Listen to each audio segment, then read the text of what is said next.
जय हिंद मेरे प्यारे साथियों। तो कैसे हैं आप लोग? आई होप आप सब बढ़िया होंगे। सो गाइस, आज के इस वीडियो में हम नए संसद भवन से संबंधित महत्वपूर्ण करंट अफेयर एवं उनसे बनने वाले सभी जीके के प्रश्नों को इस वीडियो में हम करने वाले हैं। यह वीडियो आप बहुत ही ज़्यादा महत्वपूर्ण है अगर आप किसी भी कॉम्पिटेटिव एग्जाम की तैयारी करते हैं तो। इसलिए उम्मीद करेंगे कि वीडियो को अंत तक जरूर देखिएगा और वीडियो अच्छी लगे तो वीडियो को लाइक जरूर कीजिएगा और हमारे चैनल पर पहली बार आए तो चैनल को सब्सक्राइब जरूर कीजिएगा। इस वीडियो में हम लगभग 50 प्रश्न करने वाले हैं जो संसद से ही संबंधित है। ठीक है, तो चलिए हम बिना देर के वीडियो को स्टार्ट करते हैं। तो देखिए, पहला नंबर प्रश्न हमारा कि प्रधानमंत्री नरेंद्र मोदी ने नए संसद भवन की आधारशिला कहाँ रखी है।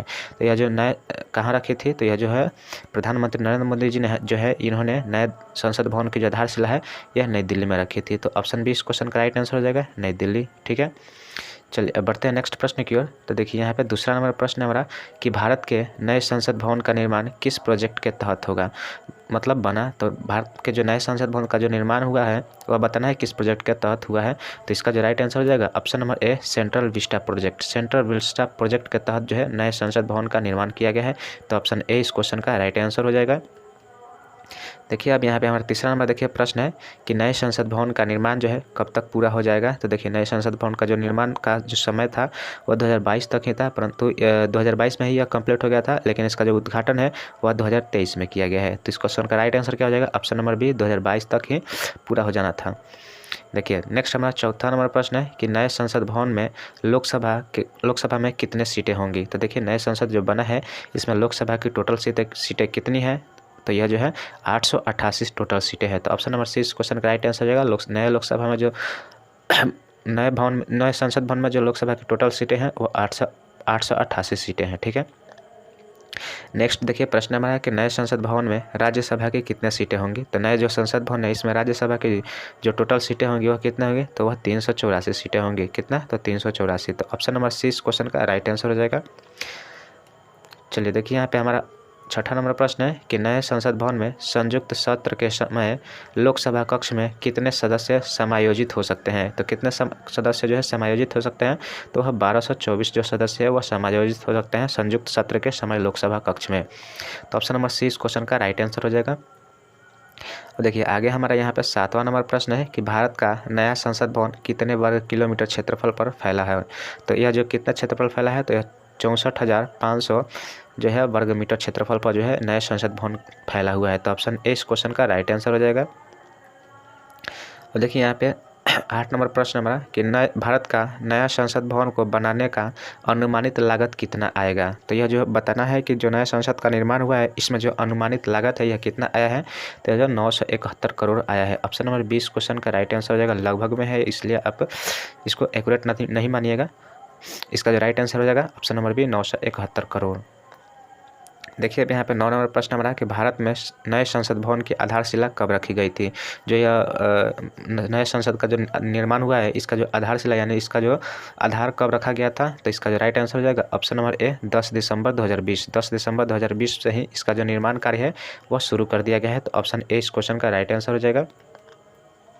देखिए अब यहाँ पे 10 नंबर प्रश्न हमारा कि भारत के नए संसद भवन का निर्माण कौन सी कंपनी करेगी। तो भारत के जो नए संसद भवन का जो निर्माण है बताना है कौन सी कंपनी की है। तो इसका जो राइट आंसर हो जाएगा option number C, Tata project limited. Tata project limited यह जो कंपनी है इसी के द्वारा इस संसद भवन का जो निर्माण करवाया गया है। तो ऑप्शन सी इस क्वेश्चन का राइट आंसर हो जाएगा। देखिए अब यहाँ पे 11 नंबर प्रश्न हमारा कि भारत के नए संसद भवन का डिजाइन किसने तैयार किया है। तो भारत का जो नया संसद भवन है इसका जो डिजाइन है यह किसके द्वारा तैयार किया गया है, तो यह जो है HCP design and planning. HCP design and planning के द्वारा जो है नए संसद भवन का जो है डिजाइन तैयार किया गया था। तो ऑप्शन नंबर ए इस क्वेश्चन का राइट आंसर हो जाएगा।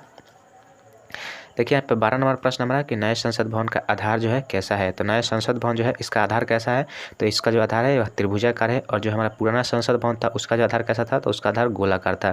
तो इस क्वेश्चन का राइट आंसर क्या हो जाएगा, ऑप्शन नंबर बी, त्रिभुजाकार। देखिए अब यहाँ पे 13 नंबर प्रश्न हमारा कि हाँ भारत के नए संसद भवन का निर्माण टाटा प्रोजेक्ट लिमिटेड कंपनी कितने रुपए में लिया है। तो यह कितने रुपए में लिया है, तो यह जो है इसका जो राइट आंसर हो जाएगा ऑप्शन नंबर है 861.90 करोड़ रुपए इसका जो है लिए हैं। तो ऑप्शन नंबर ए इस क्वेश्चन का राइट आंसर हो जाएगा। देखिए 14 नंबर प्रश्न हमारा कि नए संसद भवन में कितनी मंजिलें होंगी। तो नया जो संसद भवन बना है बताना है इसमें कितने मंजिला होंगी। तो यह जो है टोटल 4 मंजिला वाला है। यह जो संसद भवन है इसमें टोटल 4 मंजिलें हैं। तो ऑप्शन नंबर 20 क्वेश्चन का राइट आंसर हो जाएगा। अब देखिए यहाँ पे 15 नंबर प्रश्न हो रहा है कि भारत के पुराने संसद भवन का जो उद्घाटन बताना है कब हुआ था। तो भारत का जो पुराना जो संसद भवन है इसका जो उद्घाटन कब किया गया था, तो यहाँ पे जो इसका राइट आंसर जाएगा ऑप्शन नंबर सी 1927 ईस्वी में हमारा जो गोला का जो संसद भवन था उसका जो निर्माण 1927 में उद्घाटन किया गया था। अब देखिए यहाँ पे 16 नंबर प्रश्न हमारा कि भारत के पुराने संसद भवन का निर्माण 1912-13 में किसने किया था। तो जो इसका जो पुराने संसद जो भवन है इसका जो निर्माण जो है इसका जो इसका जो ढांचा जो है किसने तैयार करवाया था, किसने किया था। तो यहाँ पे जिसका राइट आंसर हो जाएगा सर एडविन लुटियंस और सर हर्बर्ट बेकर। तो ऑप्शन नंबर सी इस क्वेश्चन का राइट आंसर हो जाएगा उपयुक्त दोनों। देखिए यहाँ पे 17 नंबर प्रश्न हमारा कि पुराने संसद भवन को बनाने में कितने खर्चा आया था। तो पुराना जो संसद भवन हमारा था गोलाकार जो था उसका जो बनना है कि निर्माण कार्य में कितना खर्च टोटल आया था, तो उसमें जो टोटल 83 लाख रुपए का जो है खर्च उसमें आया था। तो ऑप्शन नंबर 20 क्वेश्चन का राइट आंसर हो जाएगा। देखिए 18 नंबर प्रश्न हमारा कि भारत में संसदीय शासन व्यवस्था किस देश से ली गई है। तो भारत का जो संसदीय शासन व्यवस्था है यह किसके द्वारा लिया गया है, तो यह जो है ब्रिटेन के द्वारा लिया गया है। तो ऑप्शन नंबर डी क्वेश्चन का राइट आंसर हो जाएगा ब्रिटेन के द्वारा जो है हमारा भारत का जो शासन व्यवस्था है वह ब्रिटेन के संविधान से लिया गया है। देखिए यहाँ पे 19 नंबर प्रश्न हमारा कि भारतीय संसद के गठन का जो प्रावधान है यह किस अनुच्छेद से लिया गया है। तो भारतीय संसद के गठन का जो प्रावधान है यह जो है यह अनुच्छेद 79 से लिया गया है। तो ऑप्शन नंबर 20 क्वेश्चन का राइट आंसर हो जाएगा 79 से लिया गया है। 20 नंबर प्रश्न हमारा संविधान के किस अनुच्छेद में राज्यसभा के गठन का प्रावधान है। तो संविधान के बताने किस अनुच्छेद में जो है राज्यसभा के गठन का प्रावधान रखा गया है। तो यहाँ पे इसका राइट आंसर हो जाएगा ऑप्शन नंबर ए अनुच्छेद 80। अनुच्छेद 80 में राज्यसभा के गठन का जो है प्रावधान रखा गया है। 21 नंबर देखिए प्रश्न हमारा संविधान के किस अनुच्छेद में लोकसभा के गठन का प्रावधान है। तो संविधान के किस अनुच्छेद में बताना है लोकसभा के भी गठन का प्रावधान रखा गया है। तो यह जो है अनुच्छेद 81 में रखा गया है। तो ऑप्शन नंबर 20 क्वेश्चन का राइट आंसर हो जाएगा। देखिए यहाँ पे 22 नंबर प्रश्न हमारा कि वर्तमान में लोकसभा सदस्य की कितनी संख्या है। तो वर्तमान में बताना है लोकसभा सदस्य की कितनी संख्या है। तो यहाँ पे इसका राइट आंसर हो जाएगा ऑप्शन नंबर सी 545 संख्या है। ठीक है। और देखिए यहाँ पे 23 नंबर प्रश्न है कि वर्तमान में राज्यसभा की टोटल संख्या मतलब राज्यसभा सदस्य की संख्या कितनी है। तो यहाँ पे जो इसका राइट आंसर हो जाएगा ऑप्शन नंबर सी 245 है। तो ऑप्शन नंबर सी इस क्वेश्चन का राइट आंसर हो जाएगा 245। देखिए यहाँ पे हमारा 24 नंबर प्रश्न है कि पुराने वाले जो संसद भवन थे उसके वास्तुकार कौन थे। तो इसका जो राइट आंसर हो जाएगा option number A Edwin Lutyens और हर्बर्ट बेकर, यानी कि उपयुक्त दोनों। इसका जो राइट आंसर हो जाएगा ऑप्शन नंबर सी हो जाएगा। देखिए यहाँ पे 25 नंबर प्रश्न हमारा कि वर्तमान में संसद के कितने सदन हैं। तो वर्तमान में बताना है संसद के कितने सदन है। तो इसका जो 2 सदन है, एक है उच्च सदन और एक है निम्न सदन। ठीक है। तो इसका जो राइट आंसर हो जाएगा ऑप्शन नंबर ए 2 सदन है। देखिए यहाँ पे 26 नंबर प्रश्न हमारा कि संसद के कितने अंग होते हैं। तो संसद के बताना है कितने अंग होते हैं। तो इसका जो राइट आंसर हो जाएगा ऑप्शन नंबर बी टोटल 3 यह बी लिखा गया है। टोटल कितने अंग होते हैं। तो टोटल 3 अंग होते हैं। एक होता है राष्ट्रपति, क्या होता है। तो एक होते हैं राष्ट्रपति, एक होता है लोकसभा और एक होता है राज्यसभा। तो टोटल जो है संसद के टोटल कितने 3 अंग होते हैं। ठीक है।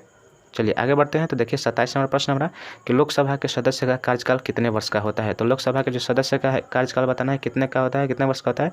तो यह जो है 5 वर्ष का होता है। तो ऑप्शन नंबर 20 क्वेश्चन का राइट आंसर हो जाएगा 5 वर्ष।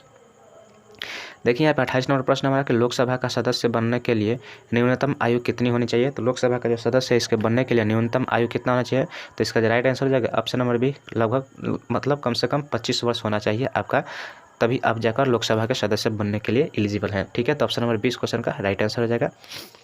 देखिए 29 नंबर प्रश्न हमारा कि राज्यसभा के सदस्य बनने के लिए न्यूनतम आयु सीमा कितनी होनी चाहिए। तो राज्यसभा सदस्य बनने के लिए न्यूनतम जो आयु सीमा है वह कितना रखा गया है। तो यह जो है 30 वर्ष रखा गया है। तो ऑप्शन सी इस क्वेश्चन का राइट आंसर हो जाएगा 30 वर्ष।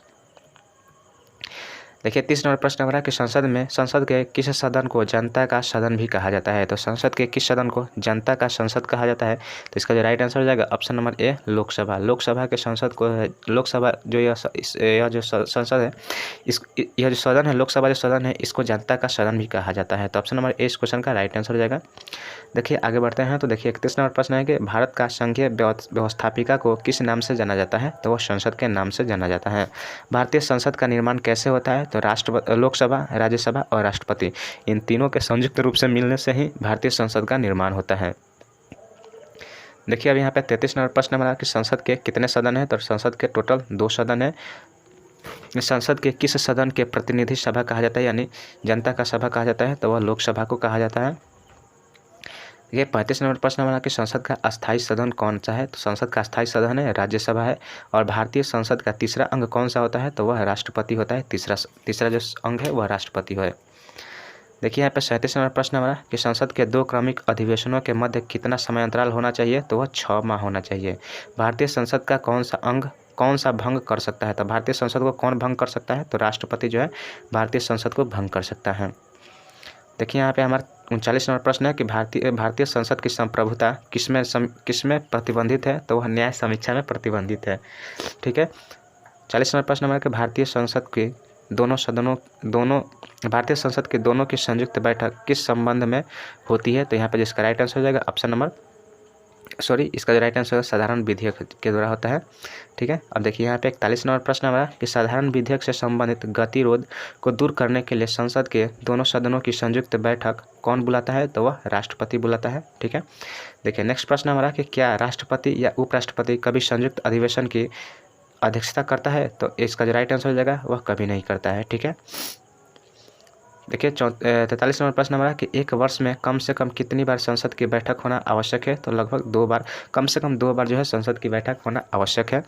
44 नंबर देखिए प्रश्न है कि संसद के दोनों सदनों की संयुक्त अधिवेशन की अध्यक्षता कौन करता है, तो वह लोकसभा अध्यक्ष करता है। ठीक है। नेक्स्ट प्रश्न देखिए हमारा है संसद के दोनों सदनों का जो सत्रावसान है कौन करता है, तो वह राष्ट्रपति करता है। अगला प्रश्न है कि संसदीय प्रणाली को निम्न कौन सी प्रथा जो है भारत की देन है, तो संसदीय प्रणाली की कौन सी प्रथा जो है भारत की देन है, तो वह शून्यकाल है। ठीक है। तो इसका जो राइट आंसर हो जाएगा शून्यकाल। देखिए नेक्स्ट हमारा 47 नंबर प्रश्न है कि संसद की कार्यवाही में प्रथम विषय कौन सा होता है, तो वह प्रश्नकाल होता है। प्रश्नकाल से ही जो संसद का कार्यवाही जो होता है शुरुआत होता है। देखिए नेक्स्ट प्रश्न है कि संसद के वेतन का निर्माण कौन करता है, तो वह संसद करता है। सांसदों के जो वेतन का जो निर्माण है वह संसद के द्वारा किया जाता है। अगला देखिए प्रश्न हमारा कि संसदीय प्रणाली वाला सरकार को अन्य किस नाम से जाना जाता है, तो वह संघीय सरकार के नाम से जाना जाता है। संविधान लागू होने के बाद सर्वप्रथम त्रिशंकु सदन का गठन कब हुआ था, तो यह 1989 ईस्वी में किया गया था। संविधान लागू होने के बाद सर्वप्रथम त्रिशंकु संसद का निर्माण। ठीक है। देखिए 51 नंबर प्रश्न हमारा कि अस्थायी संसद भवन में कब तक रहेगी, अस्थायी संसद भारत में कब तक रहेगी। देखिए प्रश्न है कि अस्थायी संसद भारत में कब तक रही, तो यह जो है 17 अप्रैल 1952 ईस्वी तक रही। ठीक है। संसद भवन यानी पार्लियामेंट हाउस का उद्घाटन जो है किसने किया था, तो यह लॉर्ड इरविन किया था। जो पुराना वाला जो संसद की बात कर रहा है तो वह लॉर्ड इरविन के द्वारा किया गया है और नया जो है इसको प्रधानमंत्री मोदी जी के द्वारा जो है इसका उद्घाटन कार्य किया गया है। देखिए नेक्स्ट प्रश्न है हमारा कि भारत के संचित निधि से धन निर्गम पर किसका नियंत्रण होता है, तो वह संसद का होता है। ठीक है। राज्यसभा और लोकसभा की संयुक्त बैठक कब होती है, तो यह लोकसभा और राज्यसभा में मतभेद होने पर जो है इसकी संयुक्त बैठक होती है। देखिए अगला प्रश्न हमारा है कि संसद का निम्न सदन कौन सा होता है, तो संसद का जो निम्न सदन है वो लोकसभा होता है। और अगला प्रश्न है कि संसद का उच्च सदन कौन सा होता है, तो संसद का जो उच्च सदन होता है वह राज्यसभा होता है। ठीक है। तो इसका जो राइट आंसर हो जाएगा राज्यसभा हो जाएगा।